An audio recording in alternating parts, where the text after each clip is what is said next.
Bueno, muchachos, yo los llamé esta noche porque ustedes saben que cuando a mí se me mete una cosa, yo la hago. Y yo quiero hacer un libro de leyendas, porque la tradición oral de aquí en nuestro país de Guatemala es muy rica. Pero si se dan cuenta, se ha ido perdiendo. Porque ahora, los patojos de ahora ya no escuchan nada de leyendas, de espantos, de parecidos, ni nada como las que nos contaban nuestros abuelitos. Antes nuestros abuelitos nos contaban un montón de babosadas para meternos miedo. O no sé si algún abuelito se las inventó para evitar que la generación de nuestros papás saliera a bola o salieran a vagar de noche. Pero yo quiero hacerlo algo diferente. Yo no quiero hacerlo como las leyendas que están en general, que lo encontramos en internet o en cualquier lado. Yo quiero hacerlo en base a experiencias que ustedes hayan tenido de este tipo. Experiencias con estas apariciones.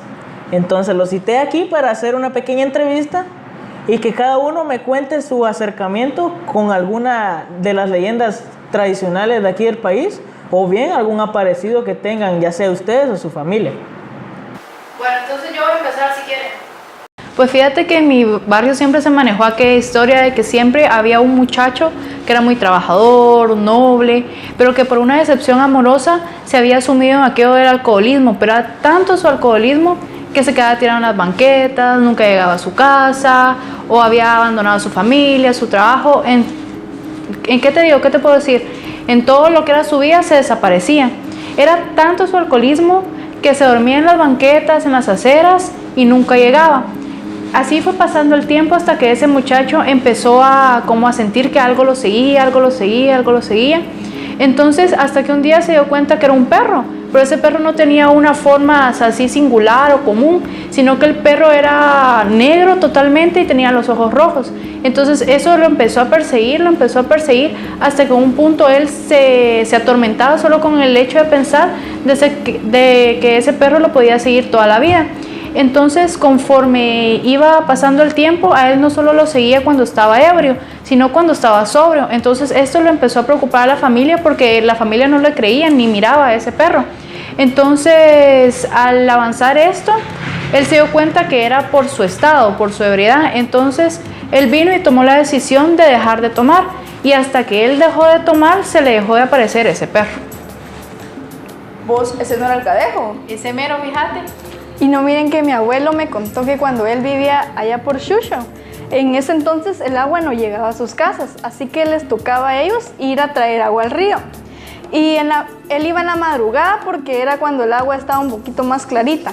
Entonces él estaba buscando un claro para llenar y donde escuchó un ruido que decía, ¡ay, mis hijos! Entonces él vino y siguió echándole agua al jarrón. Y luego vuelve a escuchar el sonido otra vez.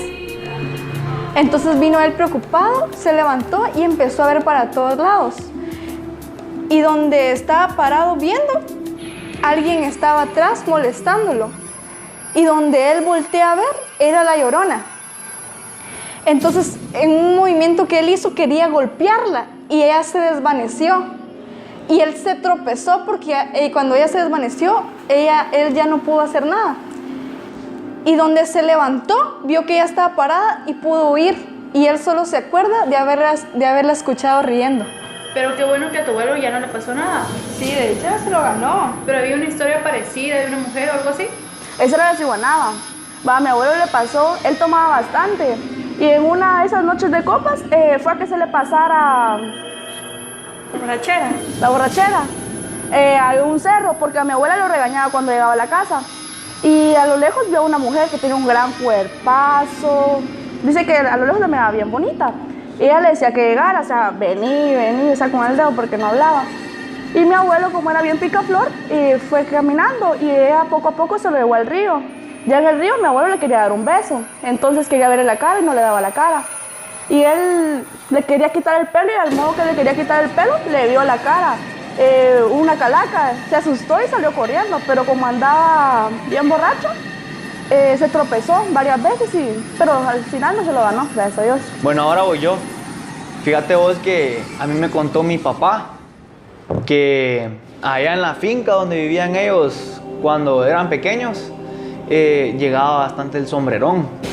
Pero él lo que quería era enamorar a mi hermana Mi hermana se llama Gaby, fíjate, y ella estaba de repente así sentada en el cuarto y se le aparecía a él el sombrerón, ¿va? Era pequeño y con un gran sombrero.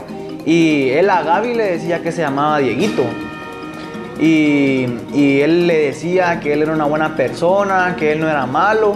Y a veces aconsejaba a Gaby, le decía, mira, decirle a tu papá que no vaya a ir a tal lugar porque puede pasar esto y esto, ¿va? Y mi hermana le decía a mi papá que no fuera a ese lugar y cabal sucedía algo malo, ¿va? Y total que Dieguito hacía de todo para enamorarla. Él tocaba la guitarra, él le decía cosas y el punto era que solo Gaby, mi hermana, podía ver al sombrerón. De ahí toda la familia no lo podía ver, solo ella. Pero como era demasiado que la acosaba, entonces lo que hicieron, o la única solución que pudieron encontrar, fue que mi hermana se casara. Y simularon una boda con un patojo, y cuando se casaron supuestamente, dejó de llegar el sombrerón. Ah, pues fíjate que hablando de cositas, ¿va? Yo me sé la historia de uno que era chiquitito, que jodía una... ¿Vos has visto la loca?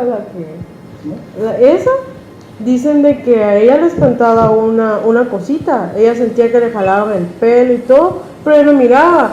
Entonces, como era medio huevona, entonces cuando vendía, de repente ella miraba por otro lado, se despistaba, y cuando volteaba toda su mercadería tirada así a la calle, y no entendía por qué. Y también pero o sea, la molestaba muy frecuentemente, le jalaban el pelo y no había nadie ahí, o incluso se ponía a estudiar, ¿va? Y le rompían los cuadernos, todo, pero la cosita esa lo molestaba, así bien feo.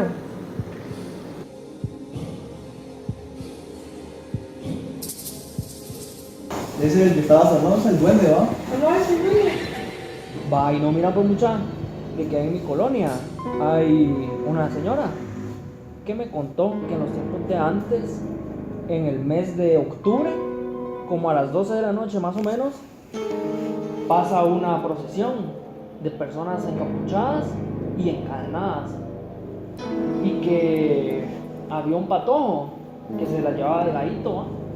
Y entonces él dijo que no creía en eso, salió a ver, cabal, un encapuchado de esos se le acercó con una vela y se la entregó. Y al día siguiente volvió a pasar la procesión esa, y se le volvió a acercar el mismo tipo, ¿va? Y vino él, le entregó la vela que se había convertido en hueso, y desde ese entonces nadie volvió a saber del patojo ese. Yo digo que con esa información que obtuve de esta entrevista ya tengo suficiente para hacer mi libro. Yo tomé nota de todo lo que ustedes hablaron aquí en la computadora, y con esto ya tengo todo lo que necesito para hacer el libro como yo quiero, no de la historia que todos se saben, que se encuentra en cualquier lugar, sino en base a las experiencias, que va a hacer que esto sea un poquito más rico. Entonces, muchas gracias, muchas les agradezco por compartirme todo eso, por su tiempo y por haber venido.